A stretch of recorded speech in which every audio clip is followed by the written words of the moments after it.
नमो भगवते वासुदेवाय। ओम नमो नमो भगवते वासुदेवाय। ओम नमो भगवते वासुदेवाय। ओम नमो भगवते वासुदेवाय। ओम नमो भगवते वासुदेवाय। ओम नमो भगवते वासुदेवाय। नारायणं नमस्कृत्य नरं चैव नरोत्तमं देवीं सरस्वतीं व्यासं देवीं सरस्वती व्यासं ततो जयमुदीरयेत्। नमस्ते प्रायेषु अभद्रेषु नष्टप्रायेषु नित्यं भागवत सेवया भगवते उत्तम श्लोके भक्तिर्भवति नैष्ठिकी। हरे कृष्ण। आप सबका स्वागत है। हरे कृष्ण प्रभु जी। छठे श्लोक से आगे बढ़ते हैं। आज हरे कृष्ण। याजयित्वाश्वमेधस्तम् उत्तम कल्पके तद यशः पावनं दिक्षु शतमन्योरिवातनो। मेरे साथ पढ़िए। राजयित्वा अश्वमेधस्तम् याजयित्वा अश्वमेधम् उत्तम कल्पके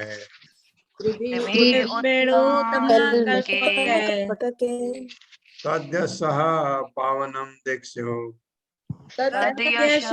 पावनं दिक्षु शतमन्योरिवातनो। शतमन्यो इव आत्मनोत्। याजयित्वा अश्वमेधस्तम् याजयित्वा अश्वमेधम् उत्तम कल्पके कल्पके तदस्यः पावनं दिक्षु पावनं दिक्षु शतमन्योरिवातनो। शतमन्यो इव आत्मनोत्। शब्दार्थ है याजयित्वा संपन्न करके अश्वमेध है।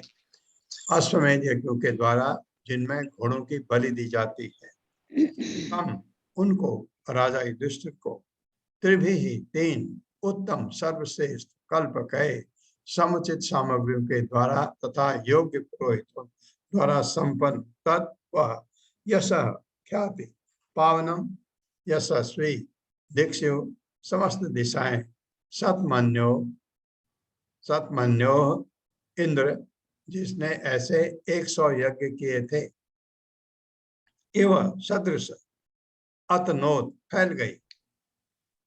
भगवान श्री कृष्ण ने महाराज युधिष्ठिर से 3 श्रेष्ठ अश्वमेध यज्ञ संपन्न कराए और इस तरह उनकी पवित्र ख्याति 100 यज्ञ करने वाले इंद्र की तरह ही सर्व दिशाओं में फैल गई। भगवान इंद्र ने 100 यज्ञ किए थे और इंद्र किसी को चाहता भी नहीं था 100 यज्ञ करे और 100 यज्ञ करने वाला इंद्र रहे। तो लेकिन इन्होंने भगवान ने युधिष्ठिर से 3 अश्वमेध यज्ञ कराए श्रेष्ठ, और वो 3 से उनकी ख्याति ऐसे हो गई जैसे इंद्र की ख्याति 100 अश्वमेध यज्ञ करने के बाद हुई, ऐसा कह रहे हैं। मेरे साथ पढ़िए। भगवान श्री कृष्ण ने महाराज युधिष्ठिर से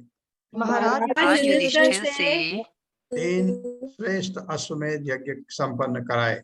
3 श्रेष्ठ अश्वमेध यज्ञ संपन्न कराए और इस तरह उनकी पवित्र ख्याति और यज्ञ करने वाले इंद्र की तरह ही सर्व दिशाओं में फैल गई। तात्पर्य माता जी, पल्लवी माता जी। शारदा माता जी, शारदा माता जी। हरे कृष्णा। तात्पर्य शिला प्रभुपाद द्वारा, शिला प्रभुपाद की जय। यह महाराज युधिष्ठिर द्वारा अश्वमेध यज्ञ संपन्न किए जाने की भूमिका जैसी है। स्वर्ग के राजा इंद्र के साथ महाराज युधिष्ठिर की तुलना महत्वपूर्ण है। स्वर्ग का राजा अपने ऐश्वर्य में महाराज युधिष्ठिर की अपेक्षा हजारों गुना बढ़कर है, तो भी महाराज युधिष्ठिर की ख्याति कम न थी।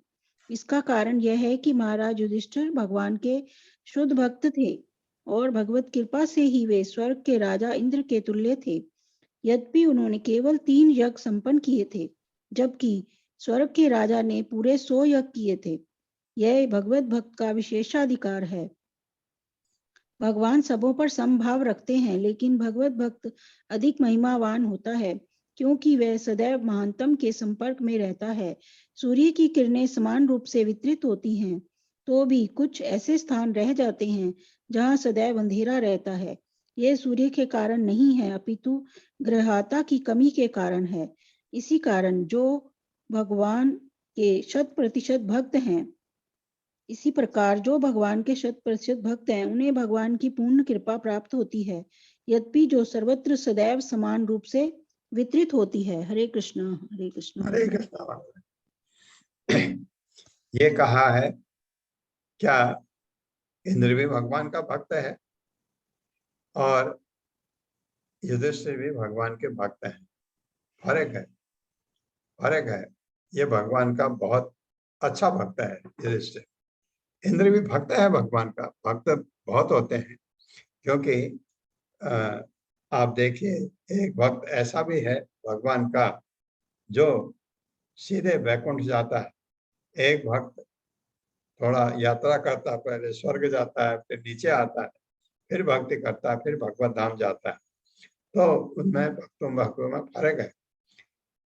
ये इतने भगवान के पवित्र भक्त होने के कारण ये इनकी ख्याति वैसे ही हो गई जैसे इंद्र की, क्योंकि इंद्र तो उनकी ख्याति तो बहुत ज्यादा है, क्योंकि उन्होंने 100 अश्वमेध यज्ञ किए हैं। ये कहा जा रहा है। तो भगवान का भक्त आप देखते हैं, इंद्र का नाम ज्यादा आता है, प्रहलाद महाराज का नाम ज्यादा आता है। प्रहलाद महाराज का आप जब पढ़ते हैं भागवतम, प्रहलाद महाराज का नाम जगह जगह आता है, इंद्र का नाम कभी कभी आता है। क्यों? प्रहलाद महाराज भगवान के अनन्य भक्त थे। भगवान के जो अनन्य भक्त हैं, ऐसे भक्ति जिन्होंने की है भगवान की, वो हमेशा प्रसिद्ध हो जाते हैं। ये कहने का ये मतलब है। हालांकि युधिष्ठिर ने 3 ही अश्वमेध यज्ञ कराए थे, भगवान ने यज्ञ बहुत अच्छी तरह कराए थे। 3 अश्वमेध यज्ञ, और इंद्र ने 100 किए। तो इस वजह से ये कहा गया कि इनकी ख्याति उनकी तरह कैसे हुई? भगवान के भक्त होने के कारण ख्याति। लेकिन भक्त को ख्याति चाहिए ही नहीं है। बात ये भी। 7वां श्लोक पढ़ता हूँ। आमंत्र पांडुपुत्राश्चाम सैन्योर उद्धव संयुतः द्वैपायना आदि भी विप्रय पूजितः प्रतिपूजितः। आमंत्र पांडुपुत्रांच सैन्योद्धव संयुतः द्वैपायना आदि भी विप्रय पूजितः प्रतिपूजितः। मेरे साथ पढ़िए। आमंत्र पांडुपुत्रांच आमन्त्रे पाण्डुपुत्रांच सैन्योरुद्धव संयुतः सैन्योद्धव संयुतः द्वैपायनादि विप्रय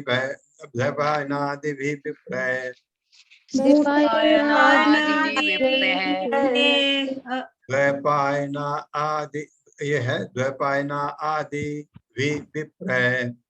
द्वैपायन आदि विप्रय द्वैपायन आदि आदि विप्रय ब्राह्मणों को। हाँ। द्वैपायना आदि विप्रय द्वैपायन आदि विप्रय चितय प्रतिपूजितः पूज्यते प्रतिपूजितः। हाँ, आप समझ गए। आमंत्र्य पांडुपुत्र, पांडुपुत्रों को आमंत्रित किया कर, शब्दार्थ आमंत्र्य विदाई लेकर, पांडुपुत्रान पांडु के समस्त पुत्रों से, च भी सैनेय सात्विक, उद्धव उद्धव संयुक्त समेत द्वैपायन आदि भी व्यासदेव जैसे ऋषियों के द्वारा, विप्रय ब्राह्मणों के द्वारा पूजित होकर, प्रतिपूजितः भगवान ने भी समान रूप से आदान प्रदान किया। उन्होंने पूजा, भगवान ने उनको नमस्कार किया होगा। ये आदान प्रदान कर भावार्थ है। फिर भगवान श्री कृष्ण ने सात्यकी तथा उद्धव के साथ प्रस्थान के लिए तैयारी की। कहाँ? द्वारका के लिए। उन्होंने श्री व्यासदेव आदि ब्राह्मण से पूजित होने के बाद, व्यासदेव आदि ब्राह्मण जो वहां थे, उन्होंने भगवान की पूजा की, उनकी आरती वारती उतारी होगी। पूजित होने के बाद पांडुपुत्रों को आमंत्रित किया। पांडुपुत्रों को आमंत्रित, कहाँ? द्वारका आने के लिए। भगवान ने सभी का समुचित अभिवादन किया। अब भगवान निकल रहे हैं द्वारका के लिए। मेरे साथ पढ़िए। फिर भगवान श्री कृष्ण ने, फिर भगवान श्री कृष्ण ने सात्यकी सात्यकी तथा उद्धव के साथ प्रस्थान के लिए तैयारी की। उन्होंने श्रील व्यासदेव आदि ब्राह्मणों से पूजित होने के बाद पांडुपुत्रों को आमंत्रित किया। भगवान ने सभी का समुचित अभिवादन किया। तात्पर्य माता जी। वंदना माता जी। हरे कृष्णा। हरे कृष्ण प्रभु जी, हरे कृष्ण माता जी। श्रील प्रभुपाद की जय। श्रील प्रभुपाद द्वारा तात्पर्य, क्षत्रिय होने के कारण श्री कृष्ण ब्राह्मणों द्वारा पूजनीय नहीं थे, लेकिन वहां पर उपस्थित शील व्यासदेव आदि सारे ब्राह्मण उन्हें भगवान के रूप में मानते थे। अतएव इन सबों ने उनकी पूजा की। भगवान ने इस सामाजिक व्यवस्था के समानार्थ अभिवादन किया कि क्षत्रिय को ब्राह्मणों के आदेशों के प्रति आज्ञाकारी होना चाहिए। यद्यपि श्री कृष्ण को सदैव सभी ओर से परमेश्वर को मिलने वाला सम्मान प्राप्त होता रहता था, लेकिन भगवान कभी भी समाज के चारों आश्रमों की प्रथाओं से रंच मात्र भी विचलित नहीं होते थे। भगवान ने प्रयोजनवश इन सामाजिक प्रथाओं को संपन्न किया, जिससे भविष्य में अन्य लोग उनका अनुसरण करते रहे। हरे कृष्ण प्रभु जी। बिल्कुल, बहुत धन्यवाद माता जी। ये भगवान ऐसा करते थे। भगवान को किसी को पूजने की जरूरत नहीं है, लेकिन क्योंकि भगवान यादव कुल में आए थे, इसलिए ब्राह्मणों को उनका नमस्कार करना बनता है, क्योंकि भगवान मनुष्य रूप में दिखाए हैं। लेकिन जो भगवान को जानते हैं ये भगवान है, वो तो उनकी पूजा करेंगे ही करेंगे। ये यहाँ पर बड़ा अच्छा लिखा है प्रभुपाद ने, क्योंकि एक क्षत्रिय की ब्राह्मण पूजा नहीं करता है, क्षत्रिय ब्राह्मण की पूजा करता है। तो लेकिन यहाँ पर इतने महान ब्राह्मण वेदव्यास, वो जानते हैं ये भगवान है, उन्हीं के अवतार। वेदव्यास उन्हीं के अवतार, शक्तावेश अवतार है, वो जानते हैं भगवान है, इसलिए उन्होंने उनकी पूजा की। लेकिन भगवान ने उनको पूरा सम्मान देकर के उनको नमस्कार करते हुए ये सब संपूर्ण किया। प्रभुपाद कह रहे हैं इसको, क्योंकि भगवान ने कहा भगवत गीता में 3 अध्याय में कहा है ना, यद यद आचरते श्रेष्ठ, नहीं कहा है जब कोई श्रेष्ठ व्यक्ति जैसा आचरण करता है तो मनुष्य, सारा समाज उसको फॉलो करता है। तो इसलिए भगवान कहीं पर भी ये गलती नहीं करते हैं। वो जिस रूप में आए हैं उस रूप का भी ध्यान रखते हैं। भगवान है और बहुत सारे लोग उनको क्षत्रिय मानते हुए भगवान मानते भी नहीं थे, मतलब उनका भाग्य नहीं था ऐसा। लेकिन जिनका भाग्य था, पांडवों का भाग्य था, वो जानते थे भगवान है, इसलिए उनकी पूजा करते थे। हालांकि पांडव भी क्षत्रिय थे, तो लेकिन जो ब्राह्मणों ने उनकी पूजा की, ये इसके लिए प्रभुपाद ने क्लियर किया है। ये वो लोग जानते थे भगवान है, इसलिए पूजा की, नहीं तो ब्राह्मण क्षत्रिय की पूजा नहीं करता। लेकिन भगवान भी ये समझते थे कि मैं किस कुल को रिप्रेजेंट कर रहा हूँ, किस कुल का प्रतिनिधित्व कर रहा हूँ, इसलिए उस हिसाब से उनको सबको पूरा सम्मान वो भी देते थे। आपने देखा होगा युधिष्ठिर उम्र में बड़े थे, तो भगवान युधिष्ठिर के पैर छूते थे। भगवान को किसी के पैर छूने की क्या जरूरत है, क्योंकि ये हम लोगों के लिए कि बड़ों के का सम्मान किया जाता है, कि हम उसको फॉलो करें। तो भगवान ने कहा है ना कि सारा जगत मेरा अनुकरण करता है, मुझे फॉलो करता है, अनुसरण करता है, फॉलो करता है मुझे। तो इसलिए भगवान कोई गलती कहीं पर ऐसे नहीं करते जिसमें लोग टिक्का टिप्पणी कर सके। 8वां श्लोक है, गंतुम कृत मतिर्ब्रह्मन् द्वारकां रथम आसितः उपलेभे अभिधावन्तीं उत्तरां भयविह्वलाम्।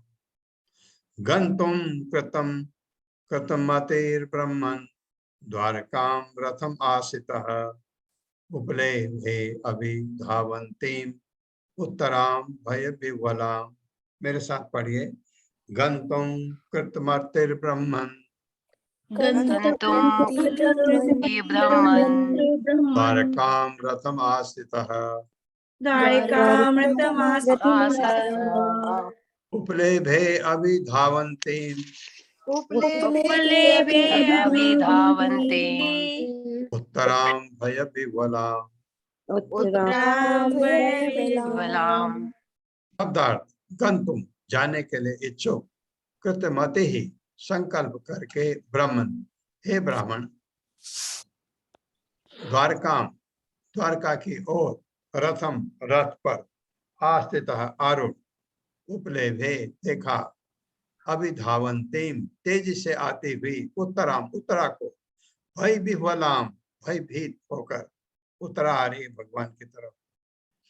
भावार्थ है, यूं ही वे द्वारका प्रस्थान के लिए रथ पर सवार हुए भगवान, त्यों ही उन्होंने भयभीत उत्तरा को तेजी से उनकी ओर आते हुए देखा। मेरे साथ पढ़िए, यूं ही वे द्वारका प्रस्थान के लिए रथ पर सवार हुए, त्यों ही उन्होंने भयभीत उत्तरा को तेजी से उनकी ओर आते हुए देखा।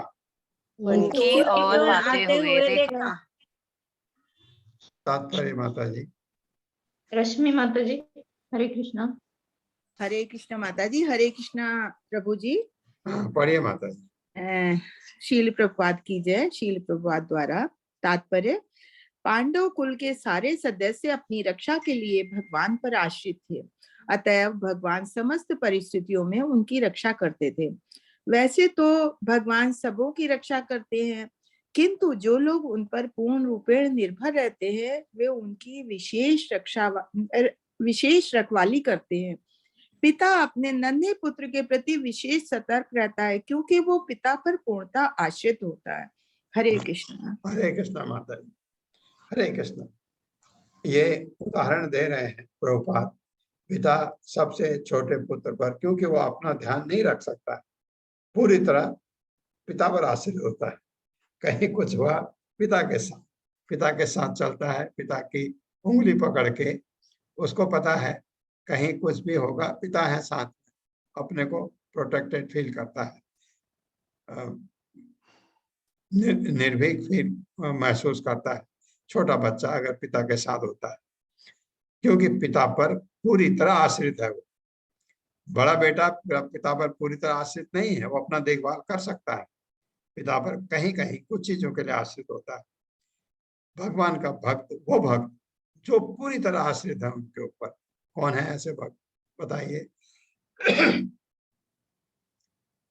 पांडव। पांडव।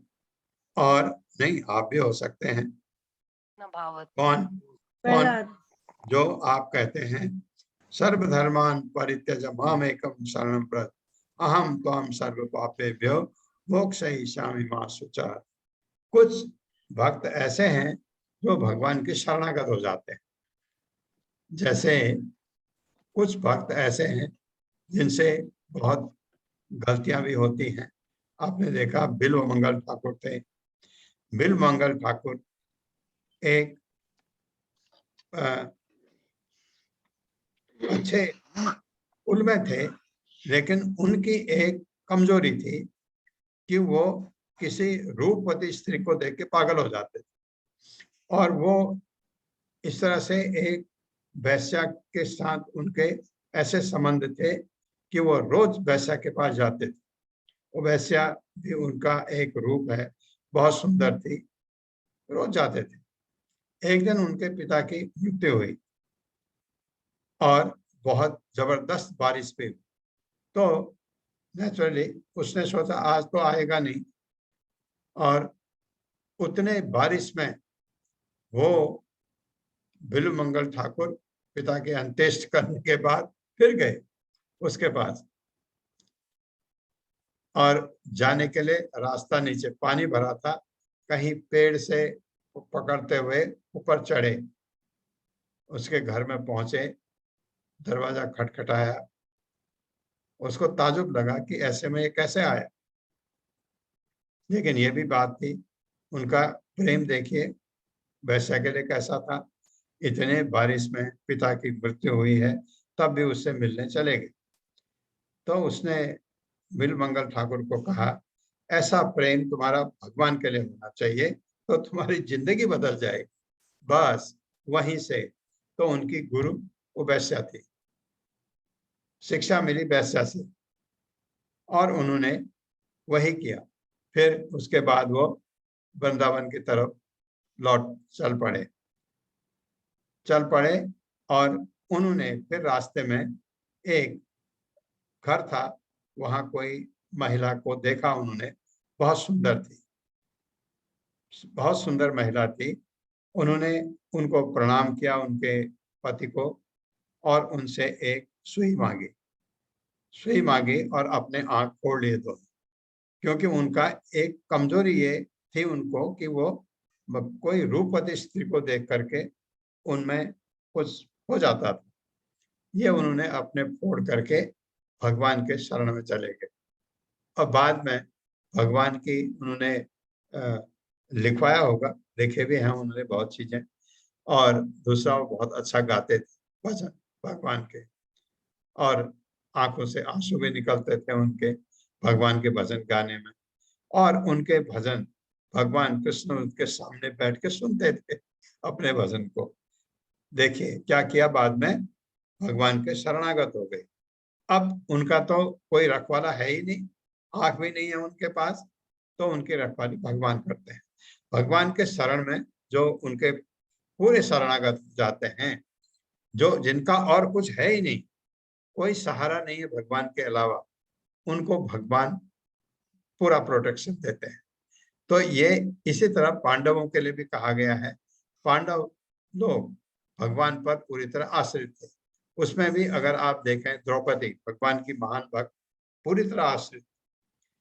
जब द्रौपदी का अपमान होने लगा कौरवों के उसमें, राज्य में, राज्यसभा में, इतना अपमान एक स्त्री का होने लगा और कोई नहीं था, तो भगवान देखिए उसने भगवान ने उनको सबको कहा, जो वहां सयाने थे, भीष्म पितामह थे, द्रोणाचार्य थे, उनको उनकी तरफ देखा, उन्होंने सिर लटका दिए। तो उसने भगवान कृष्ण को याद किया कि वो भगवान कृष्ण की भक्त थी, बहुत अच्छी। उसके साथ आपको पता है कहानी भी जुड़ी है कि उसने एक बार भगवान कृष्ण के हाथ में कुछ बांधा था ऐसे करके, लेकिन उसने भगवान को याद किया, भगवान पर आश्रित थी, भगवान ने मदद किया। भगवान जब पर जो पूरी तरह आश्रित जाता है उसकी भगवान मदद करते हैं। गजेंद्र आपने देखा, गजेंद्र का पैर घड़ियाल ने पकड़ लिया था, नहीं छोड़ा पा रहा था, बहुत कोशिश किया, नहीं हुआ, भगवान को याद किया, पूरे आश्रित होकर के भगवान ने मदद किया। ऐसे भगवान करते हैं। वैसे तो भगवान सभी की रक्षा करते हैं, क्योंकि उन पर जो लोग उन पर पूर्ण रूप में निर्भर रहते हैं उनके उनका विशेष ख्याल रखते हैं। तो जैसे प्रभुपाद ने उदाहरण दिया, पिता अपने छोटे पुत्र का खास ख्याल रखता है, उसी तरह से। उत्तरो वाचा पाहि पाहि महायोगिन देव देव जगतपते न अन्यम तद अभयम पश्ये यत्र मृत्यु परस्परम। मेरे साथ पढ़िए। उत्तरो वाचा उत्तरोवाच पाहि पाहि महायोगिन पाहि पाहि महायोगिन् देव देव जगतपते देव देव जगत्पते न अन्यम तद अभयम पश्ये नान्यं पश्ये यत्र मृत्यु परस्परम। तत्र मृत्यु परस्परम्। शब्दार्थ है उत्तरा उवाच, उत्तरा ने कहा, पाहि पाहि रक्षा करें रक्षा करें, महायोगिन सर्वोच्च योगी, देव देव पूज्यों के भी पूज्य, जगतपते हे ब्रह्मांड के स्वामी, न नहीं अन्यम दूसरा स्वतः आपके अतिरिक्त, अभयम भय से रहित होने का भाव, पश्ये देखते हूँ, यत्री जहाँ मृत्यु मृत्यु परस्परम द्वैत जगत में। भावार्थ है उत्तरा ने कहा, हे देवादिदेव, हे ब्रह्मांड के स्वामी, आप सबसे महान योगी हैं, कृपया मेरी रक्षा करें, क्योंकि यह द्वैतपूर्ण जगत में मुझे मृत्यु के पास से बचाने वाला आपके अतिरिक्त अन्य कोई नहीं है। ये कह रही उत्तरा। हालांकि भगवान की बहन है वो, फिर भी बहन का मतलब है वो भक्त समझता है कहाँ है।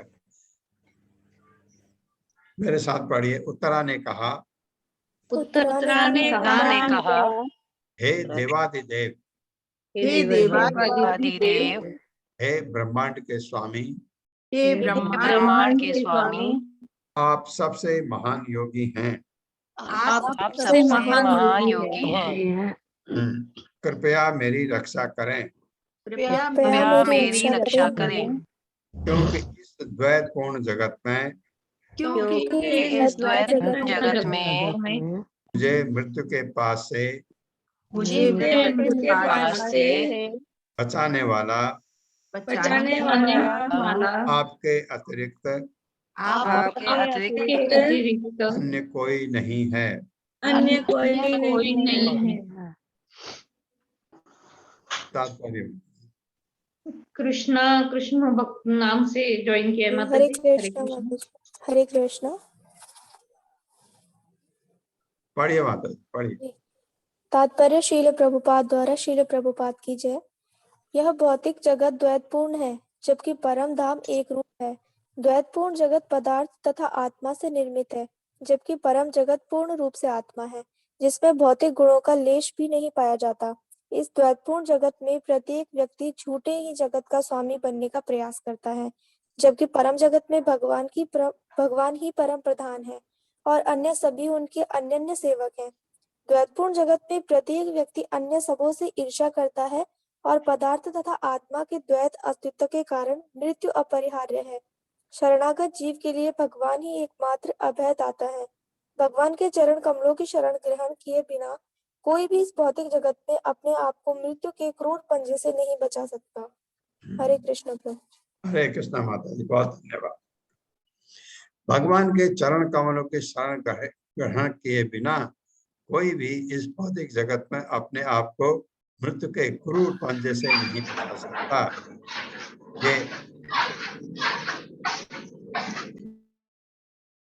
ये इस जगत में ऐसा होता है। तो इसकी व्याख्या जो उसने कहा है द्वैत जगत, उसको प्रभुपाद ने समझाया, क्योंकि यहाँ पदार्थ और आत्मा द्वैत है, दो चीजें हैं हमारे शरीर।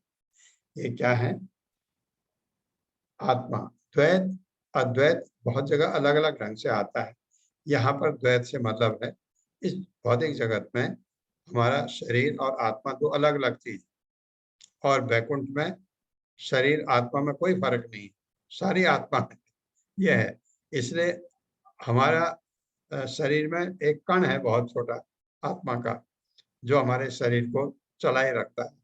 हम ये जो सब कर रहे हैं वो आत्मा जब तक है इतनी पावरफुल है, पूरे शरीर को चेतना देती है ना। अब सब कुछ कर पाते हैं इस कॉन्शियसनेस से, चेतना से। तो ये वो कह रही है कि आपके अलावा मेरा और कोई नहीं है जो मुझे बचा सकता है। क्या हो रहा है उसको अभी देखते हैं।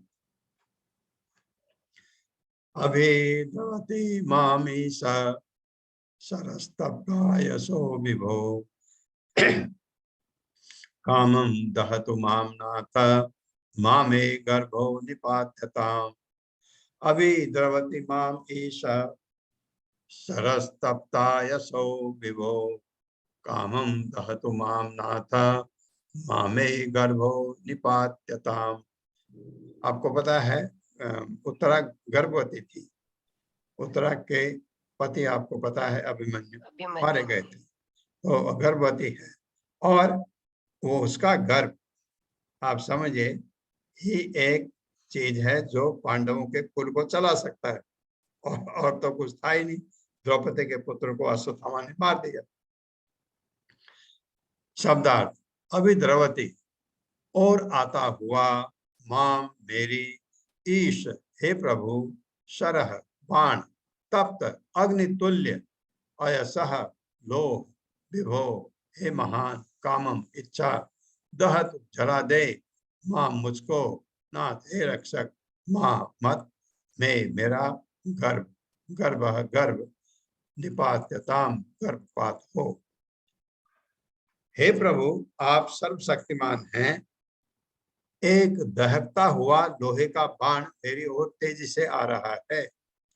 मेरे प्रभु यदि आपकी इच्छा हो तो यह मुझे भले ही जला दे, लेकिन मेरे गर्भ को जलाकर गर्भपात न करे।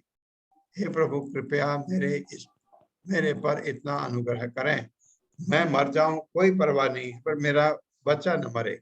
ये कह रही है उत्तरा। मेरे साथ पढ़िए। हे प्रभु आप सर्वशक्तिमान हैं। आप सर्वशक्तिमान हैं। एक दहकता हुआ लोहे का बाण लोहे का बाण मेरी ओर तेजी से आ रहा है। मेरी ओर तेजी से आ रहा है। मेरे प्रभु यदि आपकी इच्छा हो तो, यदि आपकी इच्छा हो तो यह मुझे भले ही जला दे, मुझे भले ही जला दे, लेकिन यह मेरे गर्भ को जलाकर गर्भपात न करे। हे प्रभु कृपया मेरे पर इतना अनुग्रह करें। देखिए भगवान, भक्त जो भगवान को ऑर्डर नहीं दे सकता है। क्या कहा उसने? हे मेरे प्रभु यदि आपकी इच्छा हो तो, इफ यू सो डिजायर। भगवान को कहते हैं इफ यू सो डिजायर, अगर आपकी इच्छा हो तो आप मेरी रक्षा कर दें। ये ऐसा नहीं हम क्या कहते हैं, भगवान जल्दी करो, मेरे कोई मदद करो चाहिए। तो भगवान से अगर आप चाहें तो, अगर आपकी इच्छा है, इफ यू सो डिजायर। ये प्रभुपाद जब बहुत बीमार पड़े थे यूएस में, तो प्रभुपाद ने कहा कि मुझे अपने शिष्यों को कि मुझे अब मैं शायद मेरा समय आ गया है, और मैं वृंदावन में मरना चाहता हूँ, तो मुझे तुम अब जाने दो, अब सब फाउंडेशन हो गई है, तुम लोग करो प्रचार इसके चैतन्य महाप्रभु के उपदेशों का, मतलब भगवत गीता भागवतम का, इसके उपदेशों का प्रचार करो। सब रोने लग गए, जितने उनके शिष्य थे बहुत रोने लग गए। ऐसा वहां के लोग, उसमें एक आध इंडियन भी थे शायद, लेकिन ज्यादातर अमेरिकन थे। अमेरिकन तो अपने माँ बाप के मरने में भी नहीं रोते हैं। ये इसे कहते हैं आपका स्नेह प्रेम गुरु के लिए। तो वो बहुत रोने लग गए। प्रभुपाद ने कहा तुम लोग रो मत, ये तो शरीर तो जाना है एक दिन, और मैं मरूंगा नहीं, क्योंकि जो मैं कहना चाहता हूं सब किताबों में मैंने लिख दिया, इसी का प्रचार तुमने करना है, ये तुम समझ भी गए हो। तो वो नहीं माने। प्रभुपाद ने कहा तुम ऐसा करो, ये नृसिंहदेव भगवान से प्रार्थना करो, उनसे कहो, क्योंकि वो इंग्लिश में उन्होंने कहा कि वो लोग तो हिंदी नहीं जानते।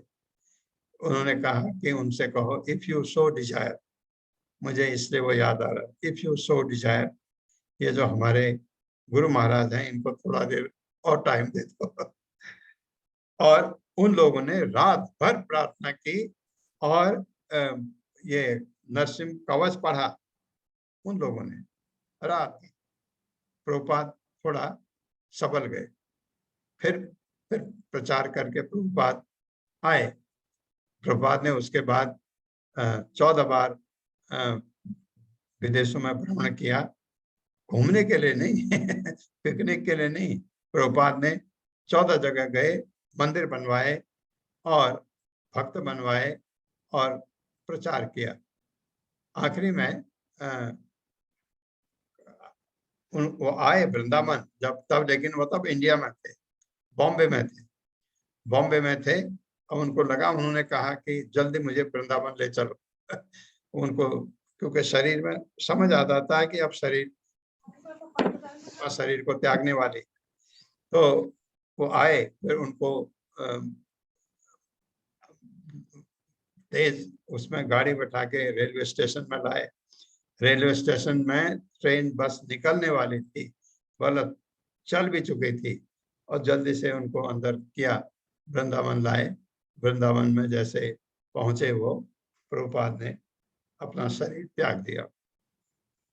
तो ये भक्त जो है हमेशा यही कहता है, इफ यू सो डिजायर, आपकी इच्छा हो तो, यही उत्तरा भी कह रही है। तात्पर्य माता जी। रीटा कथुरिया माता जी, हरे कृष्णा। हरे कृष्णा प्रभु जी, हरे कृष्णा माता जी। श्रीला प्रभुपाद जी की जय। तात्पर्य श्रीला प्रभुपाद जी के द्वारा।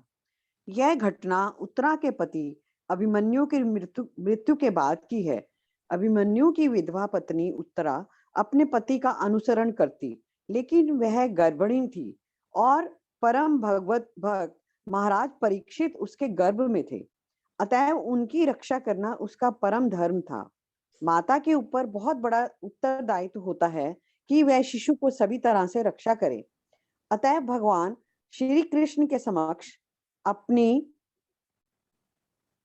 बात कहने में उत्तरा लजाई नहीं। उत्तरा एक महान राजा की पुत्री, एक महान वीर की पत्नी और एक महान भक्त की शिष्या थी। बाद में वह एक श्रेष्ठ राजा की माँ भी बनी। वह सभी प्रकार से भाग्यशालिनी थी। ये बात तो बिल्कुल सही लिखा है। धन्यवाद माता जी, बहुत अच्छे शब्द पढ़े आपने, बहुत अच्छा लगा। माता के ऊपर बहुत बड़ा उत्तरदायित्व होता है कि वो शिशु की सभी तरह से रक्षा करे। माताएं कितने भी कष्ट में हों अपना कष्ट सह लेती हैं, लेकिन अपने गर्भ में जो बच्चा है उसकी हर तरह से उसको तकलीफ ना हो, उसकी रक्षा करने के लिए हमेशा तत्पर रहती हैं। ये अपने वो बड़े भाई थे और उत्तरा को बिल्कुल लज्जा नहीं आई, क्योंकि उसको बचाना था, बच्चे को बचाने के लिए दौड़ के आए। उत्तरा एक महान राजा की पुत्री थी। ये वो राजा जिनके यहाँ ये रहे थे अपने वनवास और अज्ञातवास के टाइम पर, उनकी पुत्री थी। एक महान वीर की पत्नी थी, अभिमन्यु की। एक महान भक्त की शिष्या थी। बाद में वो एक श्रेष्ठ राजा की माँ भी बनी। इस प्रकार सभी प्रकार से आप सोचते हैं उत्तरा बहुत भाग्यशालिनी थी। ये नहीं कह सकते कि अरे उसके साथ ऐसा हो गया, नहीं, ये तो शरीर है तो जाएगा, लेकिन शरीर सब कुछ कर गया उनके, ये सब के भाग्य में नहीं होता। ये बताए थे। सूत वाचा, अब क्या कह रहे हैं सूत गोस्वामी? उपधार्य वचस्तस्या भगवान भक्त वत्सलः अपांडवम इदं कर्तुम द्रोणेर अस्त्रम अबुध्यत। सूत वाचा उपधार्य वचस्तस्या भगवान भक्त वत्सलः अपांडवम इदं कर्तुम द्रोणेर अस्त्रम अबुध्यत। मेरे साथ पढ़िए। सूत वाचा उपधार्य वचस्तस्या भगवान भक्त वत्सलः अपांडवम इदं कर्तुम द्रोणेर अस्त्रम अबुध्यत।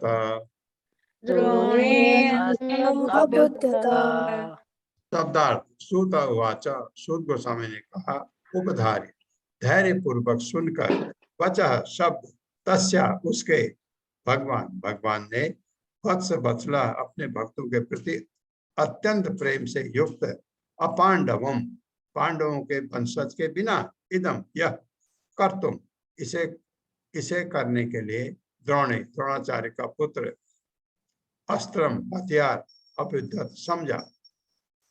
भावार्थ है, सूत गोस्वामी ने कहा, उनके वचनों को धीरज के साथ सुनकर अपने भक्तों के प्रति सदैव अत्यंत वत्सल रहने वाले भगवान श्री कृष्ण तुरंत समझ गए कि द्रोणाचार्य के पुत्र अश्वत्थामा ने पांडव वंश के अंतिम वंशज को समाप्त करने, निर्वीज करने के लिए ही ब्रह्मास्त्र छोड़ा है। आप देखा ना, उसको मैं कह रहा था ऐसे को छोड़ना, आतताई को छोड़ने का, ये उसको माफ कर दिया था ना द्रौपदी ने, तो ये ऐसा काम किया उसने। मेरे साथ पढ़िए। सूत गोस्वामी ने कहा, उसके वचनों को धीरज के साथ सुनकर अपने भक्तों के प्रति सदैव अत्यंत वत्सल रहने वाले भगवान श्री कृष्ण तुरंत समझ गए कि द्रोणाचार्य के पुत्र अश्वत्थामा ने पांडव वंश के अंतिम वंशज को समाप्त करने यानी निर्वीज करने के लिए ही ब्रह्मास्त्र छोड़ा है। तात्पर्य। अलका माता जी, हरे कृष्णा। हरे कृष्णा प्रभु जी, हरे कृष्णा माता जी। पढ़िए। तात्पर्य। श्रील प्रभुपाद जी के द्वारा, श्रील प्रभुपाद जी की जय।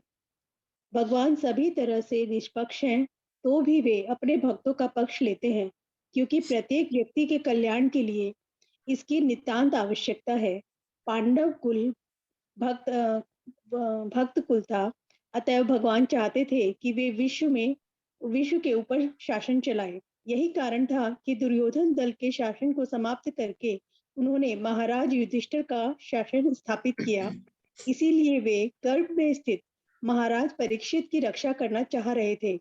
वे नहीं चाहते थे कि संसार पांडव कुल से विहीन हो जाए, जो भक्तों का आदर्श कुल था। अरे हरे धन्यवाद माता जी, धन्यवाद। ये पांडव कुल जो है एक भक्तों का आदर्श कुल था, और भगवान क्यों चाहेंगे ऐसा कुल समाप्त हो जाए, और भगवान ने अब उसको बचाएंगे उत्तरा के गर्भ को। ये शायद इसमें आएगा।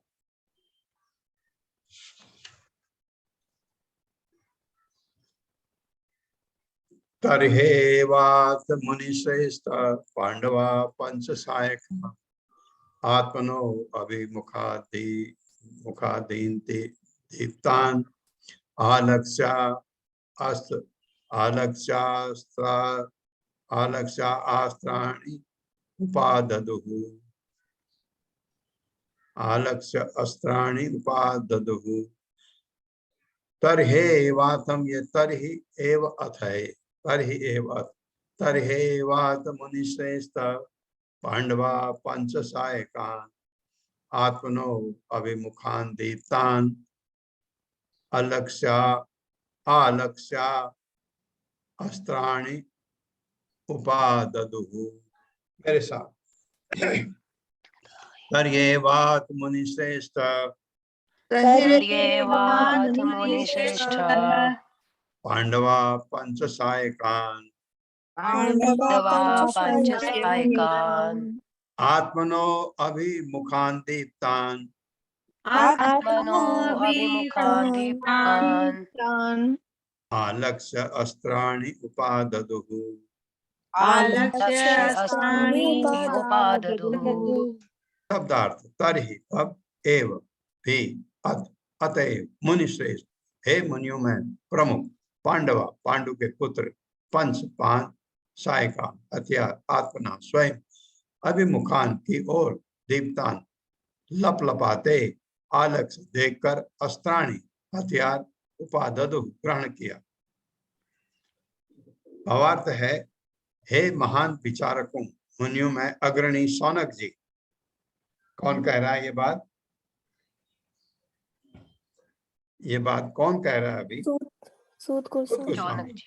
किसको कह रहे हैं? शौनक ऋषि को।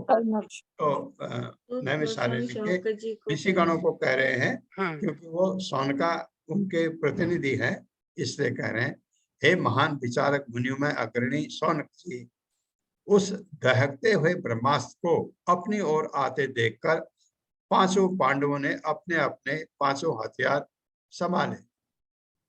लेकिन वो हथियार करेंगे क्या? वो ब्रह्मास्त्र को नहीं रोक सकते हथियारों से।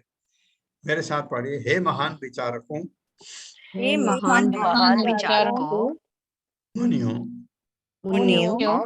मैं अग्रणी शौनक जी उस दहकते हुए ब्रह्मास्त्र को अपनी ओर आते देखकर पांचों पांडवों ने अपने अपने हथियार संभाले। अपने हथियार संभाले। हरे कृष्ण। तात्पर्य। हर्षा माता जी, हरे कृष्ण। हरे कृष्ण। शील प्रभुपाद की जय। शील प्रभुपाद द्वारा तात्पर्य, ब्रह्मास्त्र परमाणु हथियारों से भी सूक्ष्म होता है। अश्वत्थामा ने महाराज युधिष्ठिर आदि पांचों पांडवों को तथा उत्तरा के गर्भ के स्थित उनके एकमात्र पुत्र को मारने के लिए अपना ब्रह्मास्त्र छोड़ा था। अतएव यह ब्रह्मास्त्र, जो परमाणु हथियार की अपेक्षा अधिक प्रभावशाली तथा सूक्ष्मतर होता है, परमाणु बमों की भांति अंधा नहीं था। जब परमाणु बम छोड़े जाते हैं तो वे लक्ष्य तथा अन्य वस्तुओं के अंतर नहीं कर पाते। वे बम मुख्य रूप से निर्दोषों को हानि पहुंचाते हैं, क्योंकि इन पर कोई नियंत्रण नहीं होता। लेकिन ब्रह्मास्त्र ऐसा नहीं होता। यह लक्ष्य को पहचानता है और निर्दोष की क्षति पहुंचाए बिना आगे बढ़ता है। हरे कृष्ण प्रभु। हरे कृष्ण माता। ये ब्रह्मास्त्र छोड़ा था उसने। ब्रह्मास्त्र में क्या खबर क्या थी? खास विशेषता क्या थी? वो जिस लक्ष्य को मारना है उसके अलावा दूसरे को नुकसान नहीं करता है। ये इसमें था। रास्ते में बहुत सारे आएंगे, नहीं मारेगा उनको, वहीं मारेगा जहां के लिए वो क्योंकि मंत्रों के उच्चारण से ब्रह्मास्त्र छोड़ा जाता था। ये ऐसी विशेषता थी इसकी। तो इसको आधुनिक परमाणु बम से ज्यादा अच्छा माना जाता है ये ब्रह्मास्त्र को। तब प्रभुपाद कहते हैं ये चीज हमारे यहाँ अभी तक आई नहीं, करके ज्यादा हम कल पढ़ेंगे। ओम अज्ञान तिम्रांधस्य ज्ञानांजन शलाकया चक्षुरुन्मिलितं तस्मै श्री गुरुवे नमः। नमो विष्णुपादाय कृष्ण पृष्ठाय भूतले श्रीमते भक्तिवेदांत स्वामिनिति नामिने।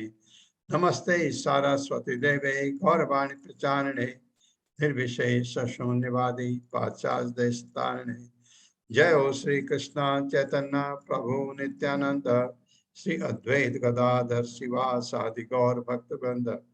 हरे कृष्णा कृष्ण कृष्णा हरे हरे, हरे राम राम राम हरे हरे।